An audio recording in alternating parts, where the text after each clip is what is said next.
Hey, the PlayStation Showcase is about to start. We are thrilled to announce The Last of Us Part 3. Yes, let's go! PlayStation is back, baby! Remastered. Wait, what? That's right, The Last of Us Part 3 Remastered Edition is coming out soon. Now hold on for a second. How are you even remastering something that hasn't even been released yet? Well, it's just Last of Us Part 1 and Part 2 bundled together, so we are naturally calling it Part 3 Remastered. Now give me your $70. You mother.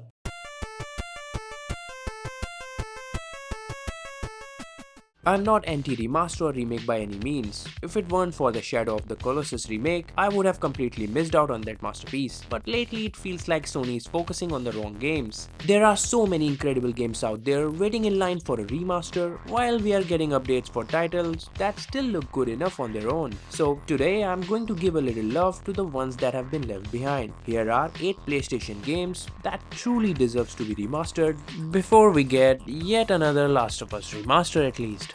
Driveclub. It's such a bummer that Sony shut down Evolution Studios and what happened to the game. Still, Driveclub remains one of my all-time favorite racing games on the PS4, and it still holds up so well even after a decade. The gameplay is seriously addictive. It's that perfect blend of arcade fun and just enough challenge to keep you coming back for more. The feeling of improving your skills to get the most out of a car on a track is so satisfying. One of the craziest features for me was the weather system, especially the way those raindrops react to the movement and speed is just incredible and still unmatched. Sadly, the game released in a weak state and took way too long to come together. But the team kept at it with a ton of content and quality of life updates. The DLC events and races were way better than the base game ones, and the overall package ended up being one of my favorite racing games ever. Currently, Driveclub is not even available for sale on the PlayStation Store, but if you bought it when it was available, you can download it and play it on PS4 or PS5. However, no update was released to take the advantage of the power of the latest console, and the game is still locked at 1080p and 30 FPS. It's a game I could see doing very well today if it had gotten a second chance. Driveclub was such a gem, and it's a shame that it got overshadowed back then. Imagine the game running at 4K 60 FPS with more refined gameplay and ray tracing, making those stunning environments look even more photorealistic on the PS5. Honestly, I think it's a missed opportunity for sure, and I would love if Sony releases a remastered version with a bumped up resolution, a texture boost, solid 60 FPS and all the DLCs included. God of War. Can you believe it's been almost 20 years since this iconic PlayStation franchise was released in 2005 for the PlayStation 2? It introduced us to Kratos, a savage, ruthless and tortured Spartan general who is one of the biggest badasses you'll ever get to take control of. The game pretty much set the standard for action games with satisfying combat and fantastic level designs. Unless you absolutely hate action games, you will love God of War, as there are few games as successful as God of War in making a player feel like an invincible warrior. The sequel, God of War 2, which was released 2 years later, did not differ greatly from the style of the previous game, but it expanded on several elements, like it had more intelligent level design, puzzles that require more thought, improved boss battles, and a great amount of epic moments. Both the games provided satisfying single-player experiences and should not be missed by anyone. But out of the first 3 God of War games, only God of War 3 got a PS4 remaster, and sure, it's pretty good, but if you want to play the first 2 games, you can't really access them unless you have PS Plus, where let's be honest, these older games don't exactly run all that well, so there's no real way to properly play them. That's why I'm really hoping Sony will finally remaster those first 2 games, complete with better visuals, 4K 60 FPS, cut contents, and some much needed quality of life improvements. And guess what?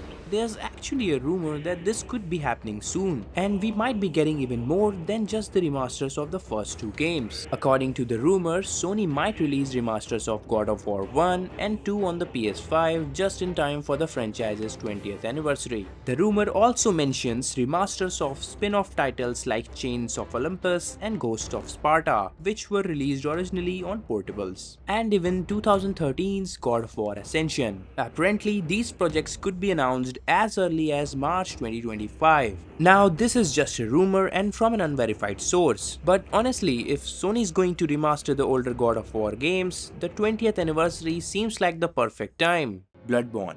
From Software's 2015 blockbuster is by far one of the most requested games for a remaster. As one of the most beloved and highly rated titles in the Soulsborne series, the game stands out for its intense combat and crazy hard boss battles. Bloodborne was praised not only for its main game, but also for the Old Hunters DLC, which is considered one of the best expansions in the genre. The thing is, once you start Bloodborne, you want to keep playing, discover all its secrets, fight every boss, try every weapon, and discuss theories. It's an experience that totally consumes you when you are involved.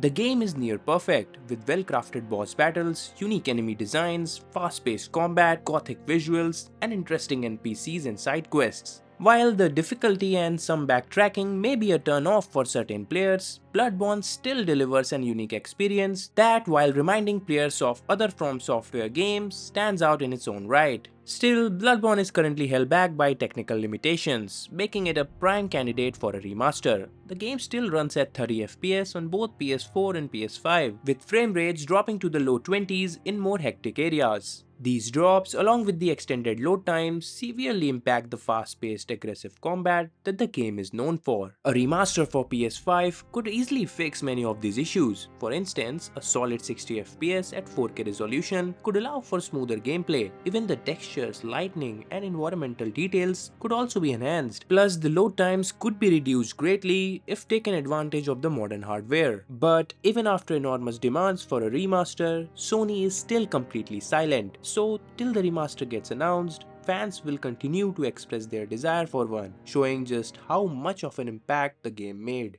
Infamous 1 and 2 from Sucker Punch are among the most iconic superhero games from the PlayStation 3 era. Released when superhero games were a hit or a miss, these titles stood out by offering a fresh take on the genre. The first game is set in Empire City, a fictional metropolis based on New York City. You play as Cole McGrath, a bike courier turned superhuman after a massive explosion gives him electrical powers. But what makes Infamous unique isn't just its superhero action, it's the moral choices players face. The game has a karma system where every decision you make determines whether you become a hero or a villain. Both sides of the karma system were considered fun to play, as the choices affect the gameplay and the world around you in meaningful ways, making each playthrough unique. Now let's talk about the movement mechanics of the game, especially Cole's parkour style climbing, which gave players a lot of freedom and never felt frustrating. You could even glide across rooftops and navigate the city's rubble with ease. It quickly became clear that this was unlike any sandbox game anyone had ever played. By the time Infamous 2 released, Sucker Punch had refined the formula even further. The sequel introduced new powers and the ability for players to create and share their own missions with the world. New Murray, the game's setting, was better designed and felt more alive than Empire City. Not only that, but the game improved upon the parkour, combat, and the karma system, while still retaining the addictive gameplay loop of the first game. Now here's where things get a little frustrating. Despite how these games were, they have become increasingly hard to access. Like majority of the games in this list, the only way to play Infamous 1 and 2 right now is through PlayStation Plus Premium. And if you still manage to play it, the games are locked at 720p and 30 FPS. That's why a remaster is so important. Imagine Infamous 1 and 2 with updated visuals, full 4K resolution, a smooth 60 FPS, and with added DualSense haptics support. The fast-paced traversal and the destructive combat would benefit immensely from the modern hardware. MotorStorm. One of the most exciting, chaotic off-road racing series ever, the MotorStorm franchise features three mainline games: MotorStorm 1, MotorStorm Pacific Rift, and MotorStorm Apocalypse. What made this series stand out was its unpredictable racing experience and focus on intense off-road races. Unlike other racing games, MotorStorm didn't need a vast number of tracks. Instead, it delivered a few exceptionally well-designed ones that stuck with players. Even after 13 years since the last game in the series launched, there is still no other racing game quite like it, which is just pure fun. And this is why Sony really needs to remaster this series for the PS5. The first MotorStorm game, released in 2006, provided an intense off-road racing experience. The action takes place at the fictional MotorStorm festival, where your goal is simple: win a series of off-road races and become the overall festival champion. What's cool in all this is the variety of vehicles you get to control. We're talking about ATVs, buggies, rally cars, racing trucks, mud pluggers, and even big rigs. Each vehicle type has its own unique strengths and weaknesses, which makes the racing even more thrilling. But what really steals the show are the tracks. Each track is packed with jumps, bumps, cliffs, ledges, mud pits, even scattered parts from other cars, and multiple pathways. In 2008, the sequel MotorStorm Pacific Rift took everything that was great about the first game and turned it up a notch.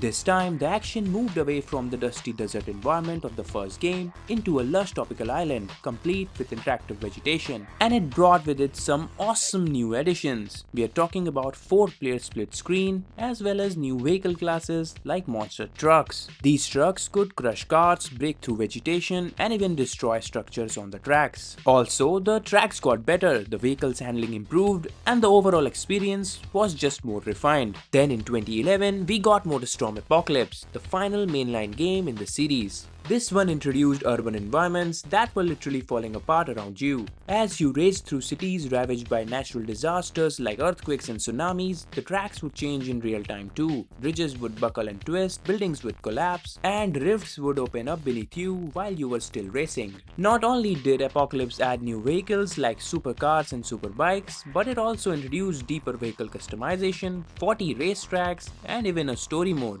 The MotorStorm series pushed the limits of the PS3 hardware at the time, and while the games looked great back then, they now feel outdated. A remaster could breathe new life into the series by bringing smoother frame rates, higher resolution, and increased chaos and environment destruction. Plus, the multiplayer aspect, especially the 4-player split screen, would be a massive hit today. Not many racing games offer that kind of feature anymore, so MotorStorm could easily stand out in the current market. Unfortunately, there's one big problem. The MotorStorm series is stuck on the PS3, and Evolution Studios, the developers behind the game, have shut down. So yeah, just like Driveclub, the chances for a remaster aren't looking great. PlayStation Allstars Battle Royale. Now I know it might not be the most requested remaster out there, and when it first launched back in 2012, it received some mixed reviews, and yeah, it didn't quite achieve the success Sony had hoped for. One of the main problems was the roster. Sure, it had PlayStation icons like Kratos, Nathan Drake, and Sackboy, but a lot of the characters weren't exactly fan favorites. I mean, Fat Princess, Nariko, they just didn't have the pull that players wanted, especially when classic PlayStation characters like Crash Bandicoot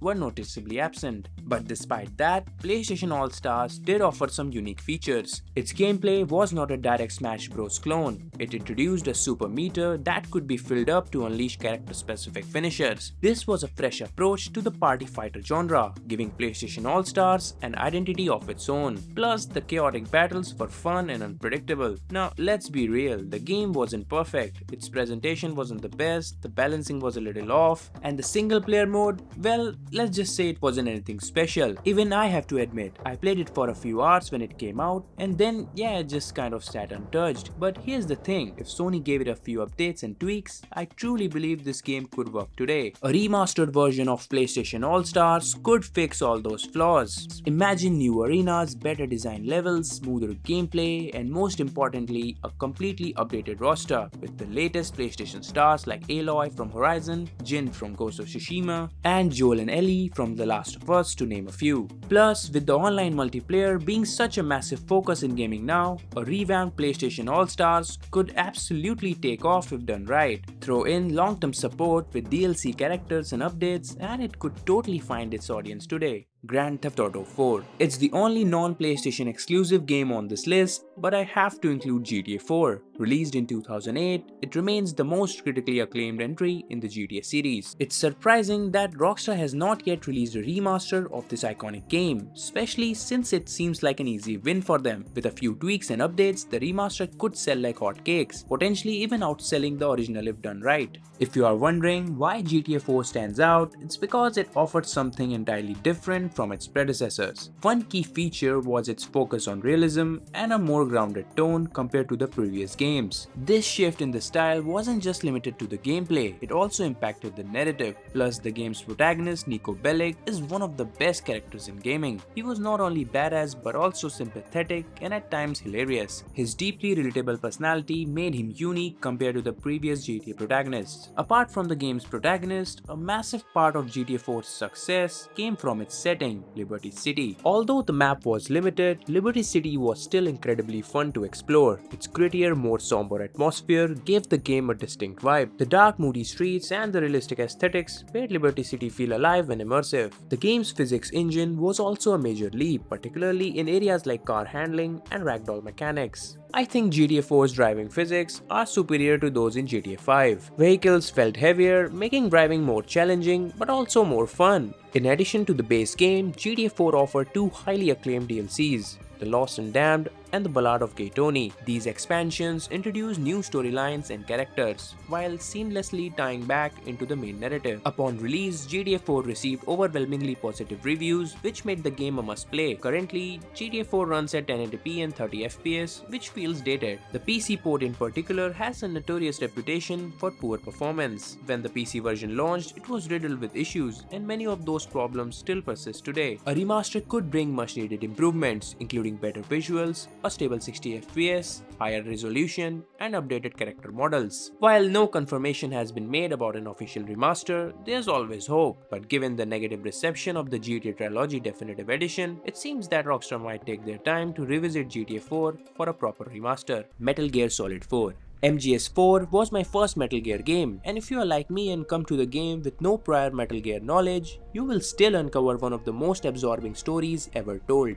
And in my opinion, Metal Gear Solid 4 is a game that needs to be experienced. Even for seasoned Metal Gear fans, the game introduced a lot of new mechanics, like the Octo Camo suit that allowed players to blend into their environment dynamically, and the Metal Gear MK2, a remote control robot for recon and distraction. Unlike the previous games, Guns of Patriots actually provides you with a fair amount of leeway if your chosen strategy is to shoot everything in sight. For a start, you can switch to a first-person view and almost play it like a conventional FPS if you so choose. And then there are the Kojima moments, those moments of silliness or humor or attention to detail that just wouldn't make it into any other game. Overall, MGS4 offered a complete package with an excellent soundtrack, extremely smart enemy AI, a clever in-game economy system, some of the best stealth in gaming, and an engaging narrative. The game also had lengthy cutscenes, which were criticized by some who wanted more interactive moments instead of long cinematic sequences, some of which last over 17 minutes. However, I personally enjoyed every bit of those cutscenes as they deepened the narrative. Unfortunately, the game has aged in terms of resolution and frame rate. It runs at 720p and 30 FPS on the PS3, which was fine back then, but now it feels outdated. One of the major limitations is that MGS4 is stuck on the PS3 due to the console's unique architecture. Because of this, it hasn't been made backwards compatible with the PS4 or PS5, so unless you have a working PS3, the game is effectively locked away. A remaster could fix all this and bring the game up to the modern standards, offering a smoother experience. And there you have it. These are the 8 PlayStation games that truly deserves a remaster. Let me know in the comments which game you think really deserves a remaster. If you enjoyed the video, don't forget to like, subscribe and hit the bell icon for more cool and fun gaming videos. Thanks for watching.